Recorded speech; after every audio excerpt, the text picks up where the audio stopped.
Bom dia, alunos do sétimo ano, professor Áureo. Prazer enorme estar novamente com vocês, mesmo que seja uma videoaula. Uma saudade imensa das aulas presenciais. Infelizmente, essa reclusão social, né, por conta dessa epidemia, dessa pandemia, acabou nos afastando. Mas vamos procurar um caminho alternativo, né, para que as aulas continuem, para que vocês continuem estudando.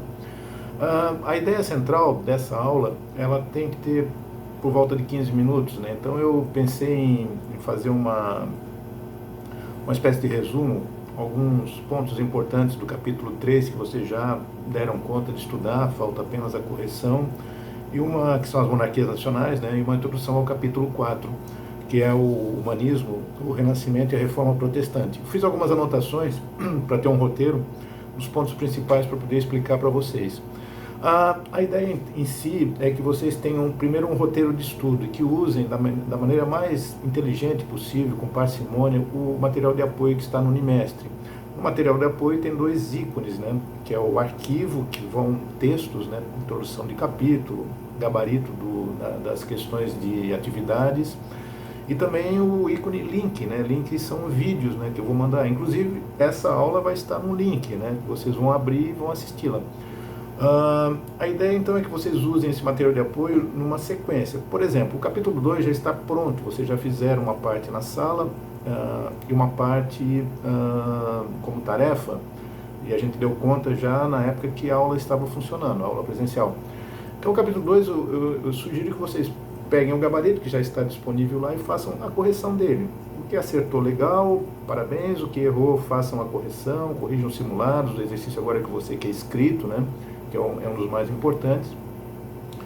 E usem no capítulo 3, eu indiquei isso por escrito para vocês, que vocês usassem primeiro a abertura do capítulo 3, que é o vídeo sobre as monarquias nacionais, que com imagem aparece a importância dos reis, a formação de uma monarquia, que seria um conjunto de situações sociais em que o rei se torna a figura principal, que se sobrepõe ao senhor feudal, que era a fragmentação da Idade Média. Nós já estamos entrando aqui na Idade Moderna. Então, entender que nós precisamos ter uma situação de entendimento do período e do processo histórico.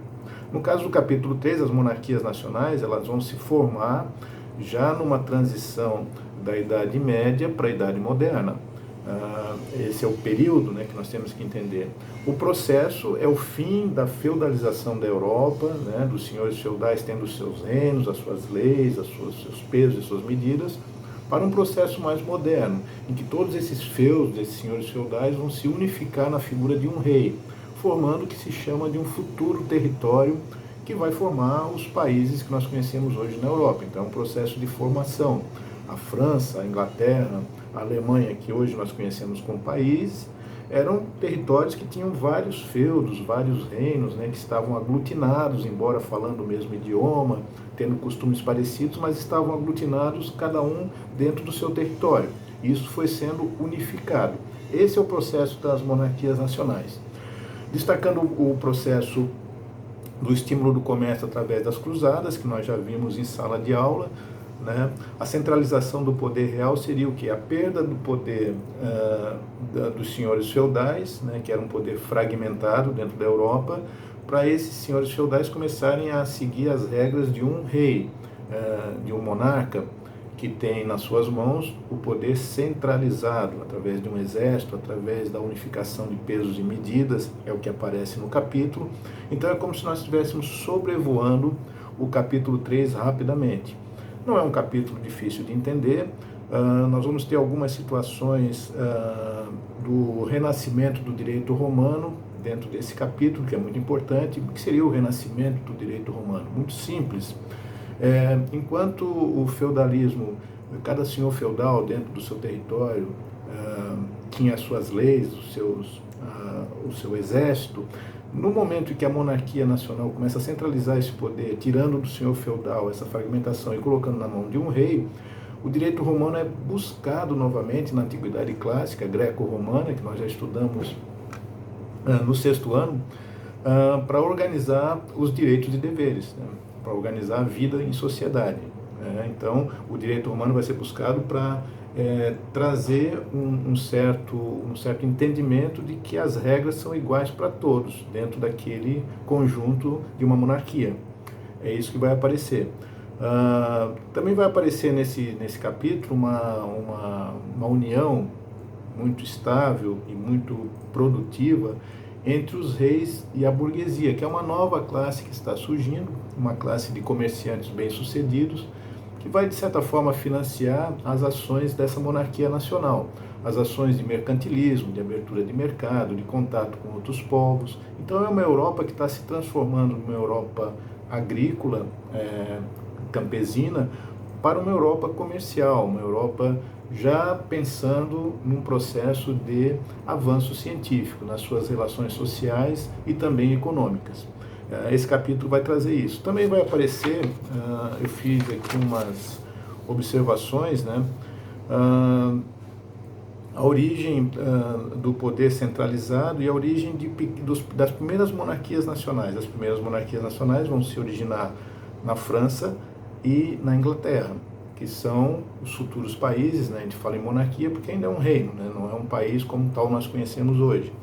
Então a unificação desses feudos dentro da França e da Inglaterra vão trazer à tona uma monarquia e um sentimento de pertencimento nacional.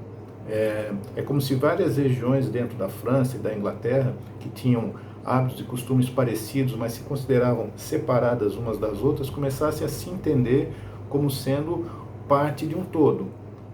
Nesse sentido, a unificação desses feudos dentro da França e da Inglaterra vão gerar o que se chama de monarquia nacional.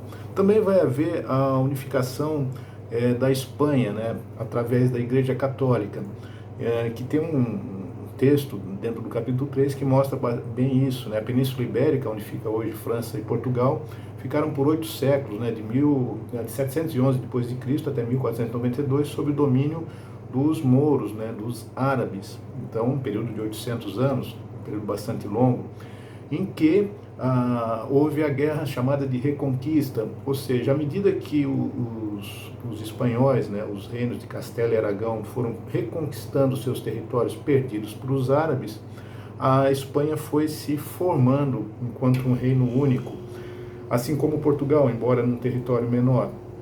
Então essa guerra começa com as cruzadas e a Reconquista nada mais é do que a retomada do território do reino espanhol, tomado das mãos dos árabes, que ali estavam por ter invadido.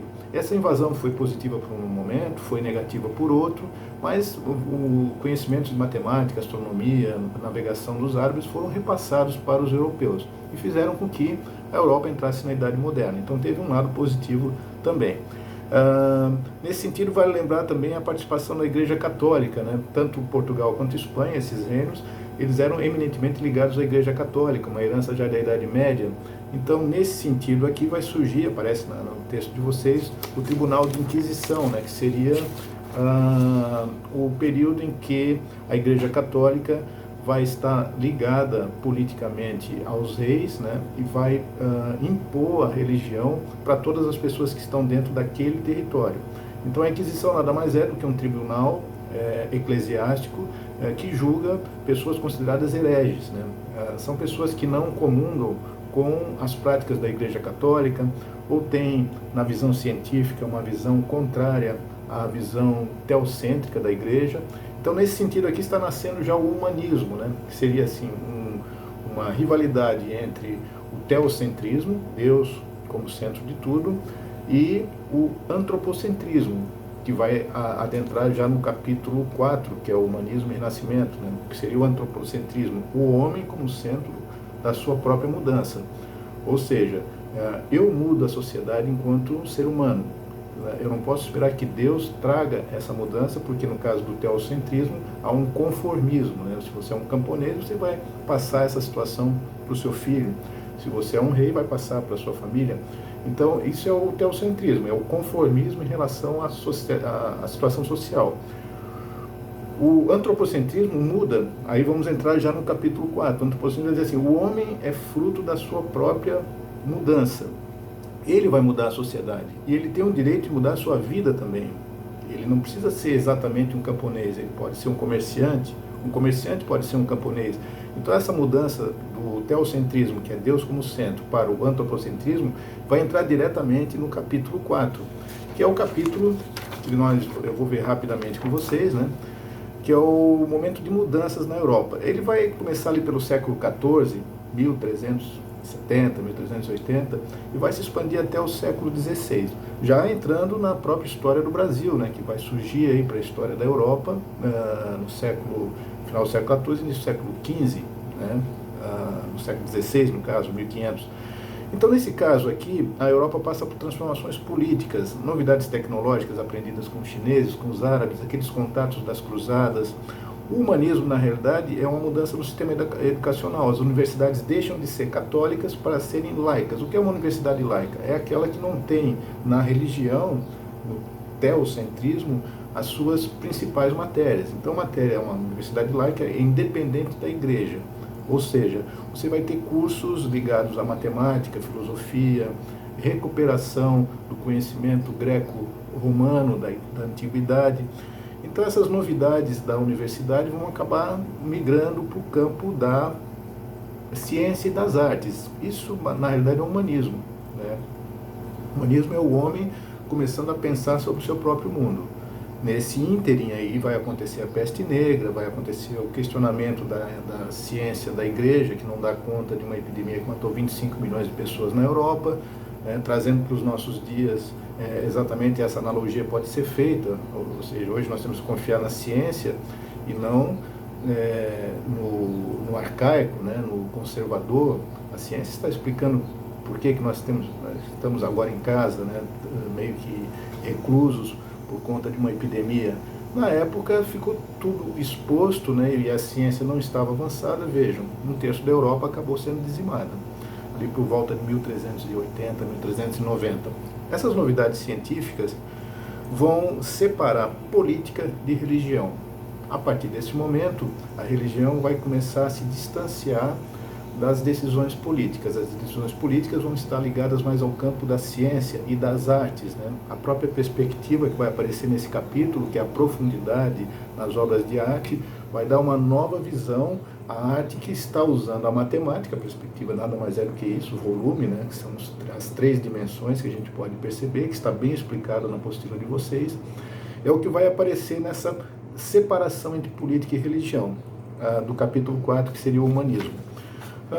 Outras coisas que aparecem nesse capítulo 4, o humanismo dá origem ao movimento de renovação artística e justamente o humanismo dá origem ao renascimento. O que seria o renascimento? O renascimento seria a busca de uma arte greco-romana, a busca da antiguidade clássica trazida para a Idade Moderna, como sendo valores que tinham sido perdidos durante a Idade Média e que estão sendo recuperados na Idade Moderna, tanto no campo das artes quanto no campo das ciências. A matemática vai ganhar importância, a anatomia vai ganhar. Leonardo da Vinci vai começar a propor situações para a ciência que não eram usadas e que a igreja não concordava, que é a dissecação de cadáveres para descobrir a origem das doenças ou da morte das pessoas. Então, é um novo período em que a ciência, as artes estão se desenvolvendo de uma maneira mais livre, independentemente das visões religiosas. Nesse mesmo sentido, a igreja vai ser colocada em xeque, né? Os mecenas, que são os ricos, né? A burguesia que está financiando as artes. Os mecenas, na realidade, é alguém que patrocina as artes, como a gente vê hoje em shows, em grandes eventos artísticos, em que há um empresário por trás patrocinando. É mais ou menos isso. E a igreja vai ser colocada em xeque e vai surgir o protestantismo, né? O protestantismo, a partir de Martim Lutero, é uma cisão dentro da igreja católica com padres que não concordavam com a cobrança de indulgência e as práticas erradas da igreja católica. Isso, na realidade, é o que se chama de reforma protestante, onde vai surgir a igreja protestante, né? Anglicana, né, no caso, dentro da Europa, né? O calvinismo também, o luteranismo, são igrejas que estão aí até hoje, que a gente conhece como igrejas evangélicas, né? Então é como se a igreja católica se separasse. Essa é a tônica da reforma protestante que vai aparecer no capítulo 4. E a igreja católica vai criar uma contra-reforma, que é uma resposta para voltar a ter novamente seus fiéis e tal, como tinha antes, e vai acabar usando das grandes navegações para buscar esses fiéis na América, que é um capítulo posterior. boa semana para todos. Eu vou mandar outras aulas nas próximas semanas e a gente vai continuando com esse processo de aulas online. Uma boa semana e bom estudo para todos.